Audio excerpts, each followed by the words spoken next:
around the Department of Defense. This is your daily news brief. Steam-powered catapults land back on carriers. I'm Navy Petty Officer 2nd Class James Bliley. President Donald Trump told U.S. troops he plans to stop the installation of electromagnetic catapults aboard U.S. aircraft carriers and instead wants to move back to the traditional steam-powered catapults. Trump's concern is whether the new catapults can perform during poor conditions versus steam power, which has worked for more than 65 years and is wartime tested.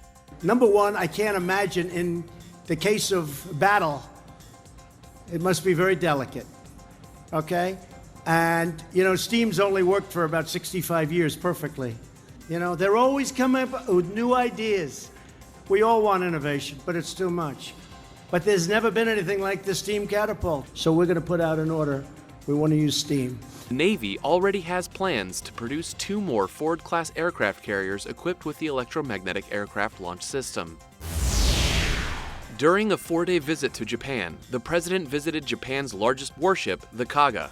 The vessel will be upgrading with the capability to launch F-35 jets. Japan has ordered 42 of the jets from the U.S. and plans to order 45 more. Trump said that with this new equipment, the Kaga will help defend against a range of complex threats in the region and far beyond.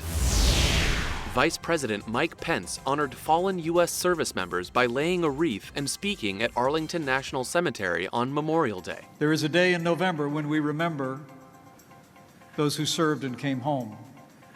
But today is the day when all across America we pause to honor and remember those who served our nation